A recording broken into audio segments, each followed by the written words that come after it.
I'm Teja. And if you want to know about Teja and a little bit about myself, the introductions, I believe they are on the first two videos of the series. Today's conversation 5 of this series, patient professional collaboration. Teja is bringing, she has had some experience with functional illnesses and functional health. She's becoming an expert on it, and Teja is bringing the patient perspective, but she's becoming more and more professional about it. So we may have to change roles at some point.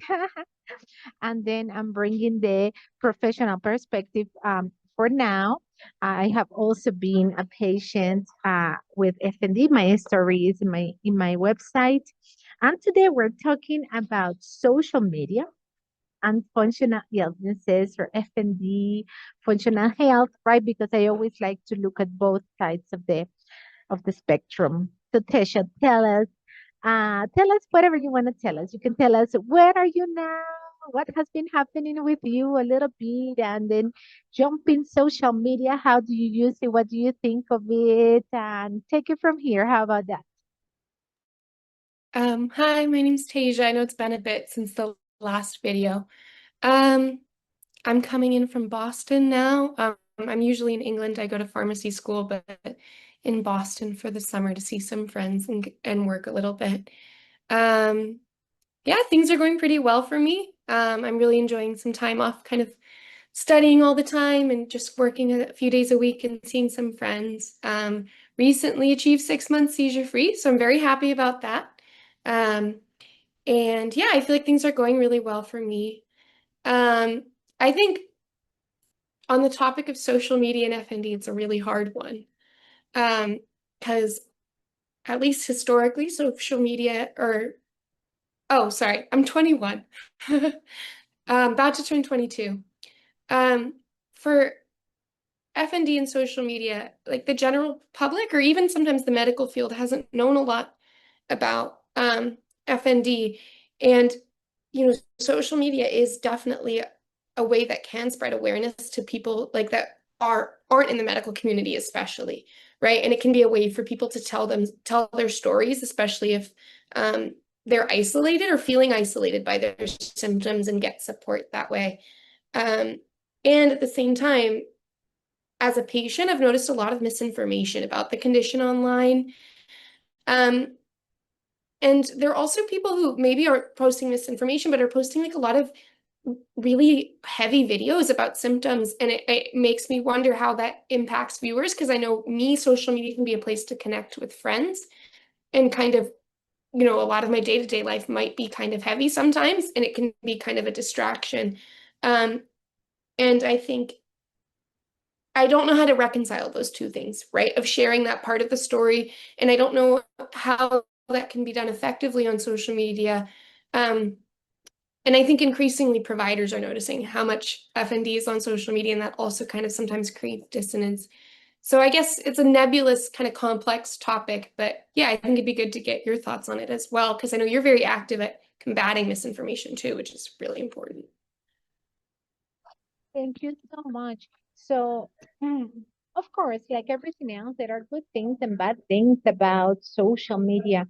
And you mentioned some of some of the features, right? Social support, to spread awareness, for people to express themselves verbally, cognitively, emotionally through behavior. And we know that that kind of release that happens through actions, it's important. Now, misinformation, I wanted to make a hard stop there and put all of us watching this video and you on a little bit of a maybe uncomfortable spot. So get ready for this one, Tesha. Brace yourself or relax yourself. Okay. But and I can push it really far. Like we know the names of some people in social media that are posting very, very heavy, scary symptoms.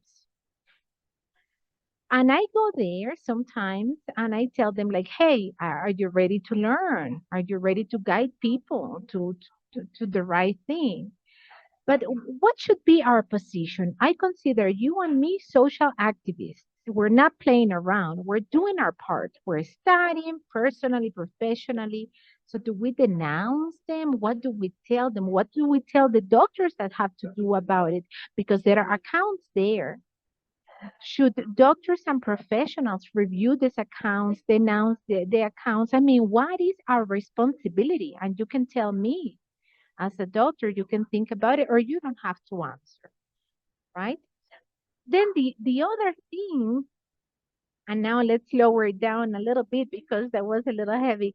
The other thing, and let's go a little bit about emotions, but the softer emotions is, listen, I'm telling my friends, hey, I have FND, and then all of a sudden they search something online, and there are some strange videos uh, being posted without a meaningful explanation. Are my friends gonna be scared of me? Are my friends going to uh, be away from me, afraid of a symptom, right? Like for those people who are posting things in social media, especially negative, hey, you are affecting my family, my personal, my friendship connections, right? So let's be careful. We're all in the same boat. This is for everyone out there. And then Tisha, you so smart, you ask how to reconcile because we use social media. This will be posted in social media. Wow. I don't know. I don't know. What do you think?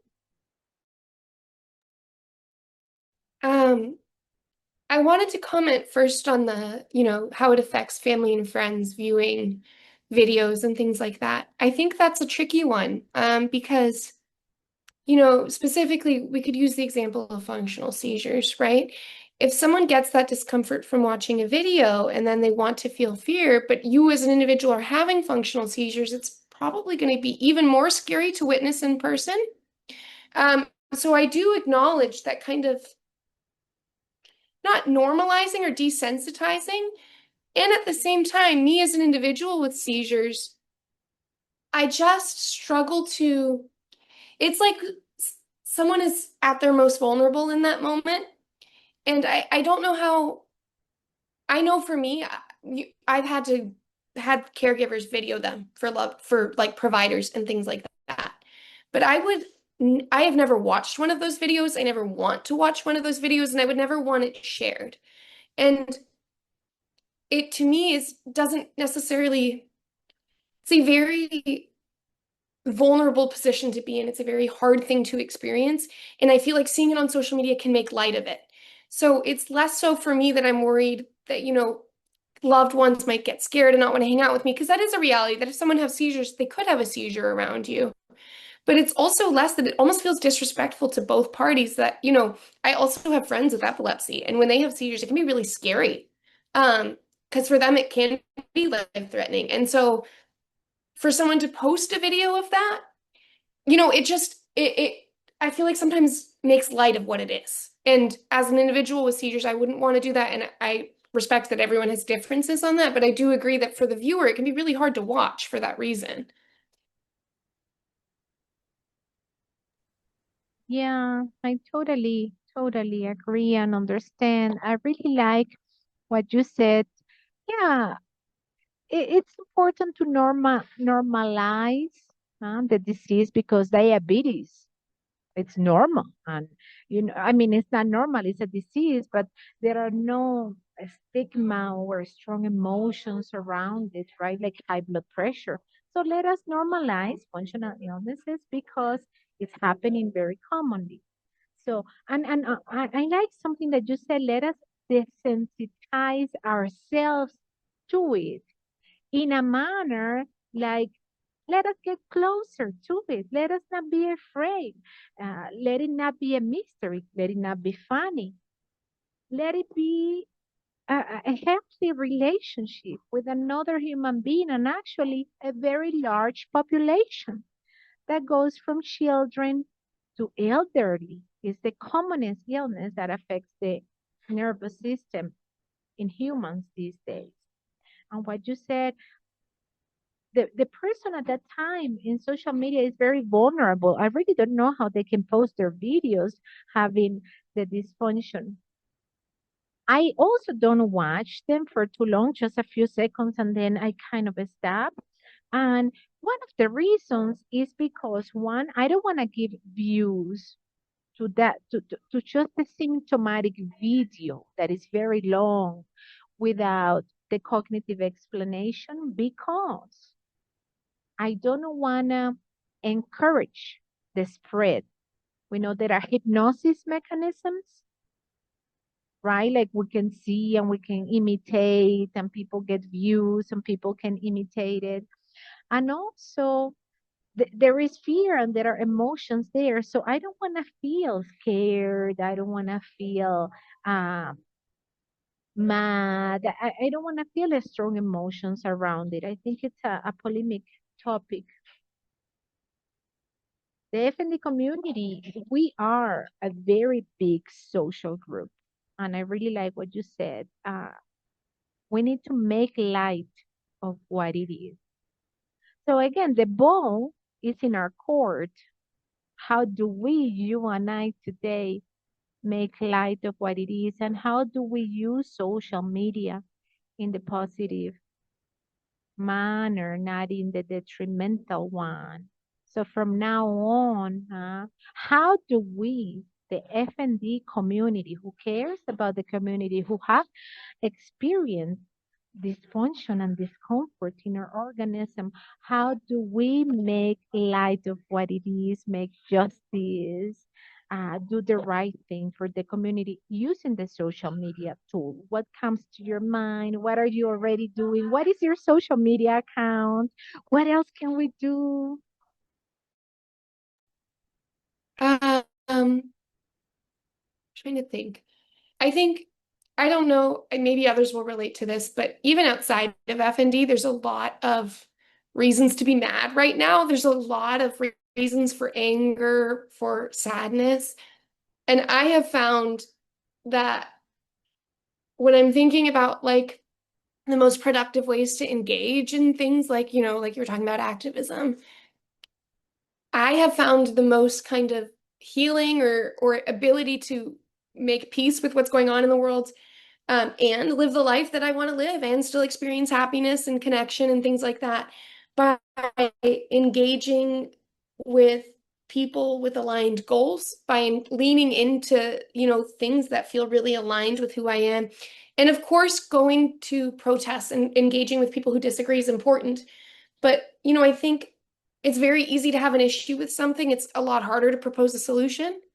And so I have found, for example, like on the weekends during the school year, I volunteer, like giving out food to the local homeless. And it's not something that feels necessarily super emotional. It's really joyous. We listen to music, we dance, we give out food, and it's outside. And it's nice for me to like wake up in the morning and go outside and get a break from studying, but also just like it forces me to wake up and like start my day in a really fun and light way. But that to me feels so much more productive than getting angry about things. And it makes me feel more like at peace with like just everything. And so I almost view social media nowadays the same way I used to kind of really engage and try to argue or make my own videos about FND. But at this point, I've kind of leaned into like, at least on my personal like Instagram accounts that aren't really like FND specific, I just try to post like good moments of my day. It's not that every day is good or that every aspect of my day is good, but I can't really capture everything on the social media. So I'll just post a fun picture that, I'm someone who's moved around a lot. So maybe someone back home might be able to see it and it might make them happy. And then if I need more of that like emotional support for something that's been difficult, that's where, doing that justice is like doing a phone call or talking to a friend in person is really the way that I feel the most healing from that. Um, but at the same time, I don't hide the fact that I have FND and that I experience things from that. So, for example, like on LinkedIn, which is more of like a professional social media, I don't hide the fact that when I'm on the research committee for FND Hope, that's personal to me, right? Yes, it's professional, but it has personal elements to me and it's fulfilling for reasons outside of just professional, like goals and development or whatever. So I think it's like reconciling those two things. And it's okay to be vulnerable and honest, but if you're having really hard conversations, it's really hard to do that on Instagram or things like that. And I used to be someone who would maybe like argue with misinformation or try to like, it just didn't feel productive. It just didn't feel like it was effective. And it just made me angry, to be honest. And so now that's kind of not the attitude with which I use it. Um, but at the same time, I do think to an extent it's necessary. I just don't know if I'm the right person to do it. Yeah, I agree because I also like to struggle with it a little bit, like how much to use it, and yeah, and I think we can back up a little bit and just see the relationship of us human beings with the social media, right? It has been described the fear of missing out, the insomnia, a little bit of like social comparison and social cognition and anxiety triggering events. So it affects. So each one of us human beings, we have to be very, very intelligent, very smart about how we use it. More so if we are feeling uh, a little this uncomfortable with functional symptoms, we have to even be more careful, huh? Because functional illnesses, they are cognitive, emotional, physical, and also they have a spiritual universal component. So you said, well, first of all, you have named emotions quite a few times, and I want to congratulate you in how much you are giving attention to everything, right? Like physical health and cognitive mind and talking about emotions and universal spiritual social aspects. Like you're really, really becoming more and more balanced every time that I speak to you.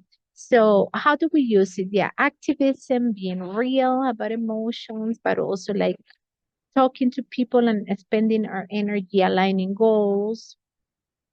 When it comes to engaging with disagreement, I think if we have some angry or mad energy for other reason and we want a layout, social media could be one that is not so risky because this heavy, angry, emotional energy, sometimes we need to put it out.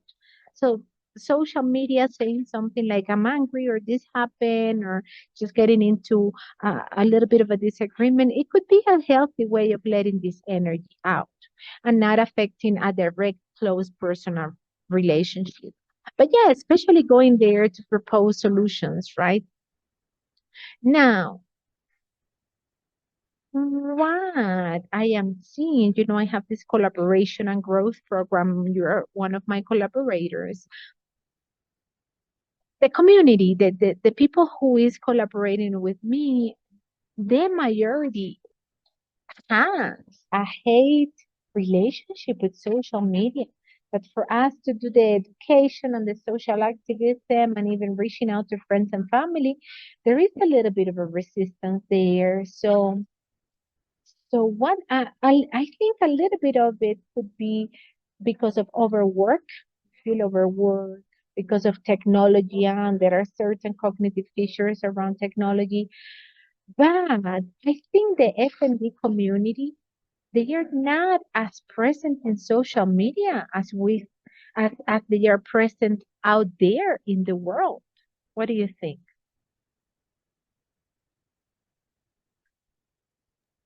It's interesting that you say that because I've seen a lot more about FND on social media than I have other medical conditions.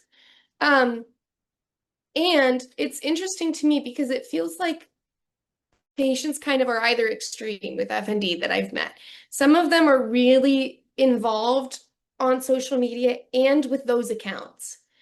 And that seems to be like if you have FND, that seems to be the type of social media that like seems to be what you're most involved with on social media.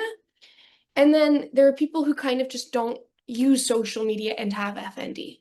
But I've not met a lot of people with FND that are on social media and try to stay away from that side of social media. And that's what I try to do. And to be honest, in varying levels of success because of like the algorithm, it somehow I think maybe because I have people with FND also following me, that, accounts that they follow. But what I tend to do is just not interested. Like I put that, and that's a boundary that I set for myself because social media for me is a place of connecting with friends or, looking at kind of goofy things, but I don't want it to become a place that infiltrates. Um, and I've not met a lot of people with similar things. Like the people that I know that have FND and have social media, what they post can be a lot about FND or what they follow. I don't know what that means, but I will say that, there aren't a lot of, say, accounts about epilepsy, but there are a lot of accounts about functional seizures. And I think part of that might come from social media is a really good way to seek validation.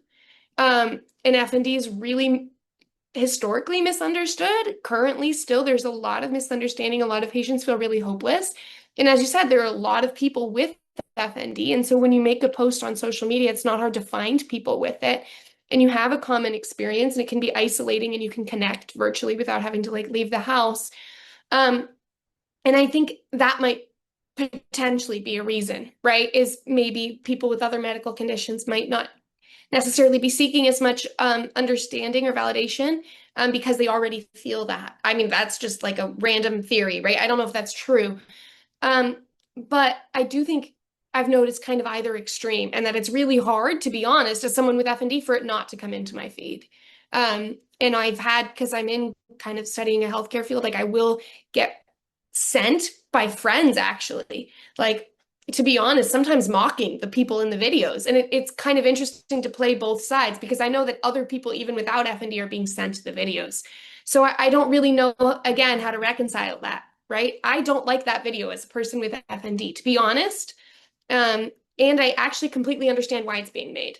Like, I really do, if you're not feeling understood, why that would be it would be a very good way of reaching people who also aren't feeling understood. I just don't know if you zoom out how effective it is. But anyway. Yeah, yeah, you bring a really important point that I hadn't thought about it. I mean, it's interesting how we both have different experiences. Maybe because the population I've been working and collaborating with are usually like above 40, which is the population that tends to be a little bit farther away from social media versus 20 to 40 or 15 to 40, the younger population, right? And I am above 40, you're below 40, right? So maybe the age group is why we're seeing the different perspectives. So, and you also brought this important point across. What do you use it for? Who is in your account? Friends and family members, or is it more a professional account? But I think we can educate and talk about FND in all accounts because we know the educational work needs to start with our friends and family, and then little by little, it can also be professional. Um, there are many things that I wrote down as fun to do, for example, doing interviews like these, doing lives, and if anyone has artistic skills, like doing the little arts with the pictures or drawings, or if anyone is photogenic, 5, 10 second videos talking about FND, I think I think we can use it. We're already using it. So we have to use it for the right reasons and in a positive manner because the tool is there. The tool is there. We have to be careful not to get affected, not to fall into the detrimental aspects of the tool. But it is a tool that we're using today. This video is on YouTube and the link is going to be around all social media accounts. Teja, we're heading towards the end. We have a couple minutes left. Do you want to share in the chat your social media account? What would you like to do in the last what would you like to do or to say Sorry, in the last my couple social minutes? media is definitely a personal, like friends kind of thing. Ah, I will say that, like, I do for individuals I work with group and like things like that, they follow me because I know them kind of as a peer, but kind of openly on YouTube, probably not. Sorry. mhm. So if there I are, was I go was gonna ahead. come to the thing you were saying about art, and I think that's actually really important. Is I actually really love when I see that kind of thing where people kind of can highlight the experience of FND kind of outside of like a clip of a symptom. And I like fully love engaging in that. Like I love to write music and I sometimes post that on my Instagram. So there are a lot of my music is affected by my experiences of FND. And I think that to me, as an individual with FND, when I see things like that on social media, then I really feel like more seen and connected. So I do absolutely agree that that is a really good way of engaging. And also, FND Hope has like closed communities. And I think that's a little different than just kind of making a post out to the general public because you can have conversations and connect with other people with FND.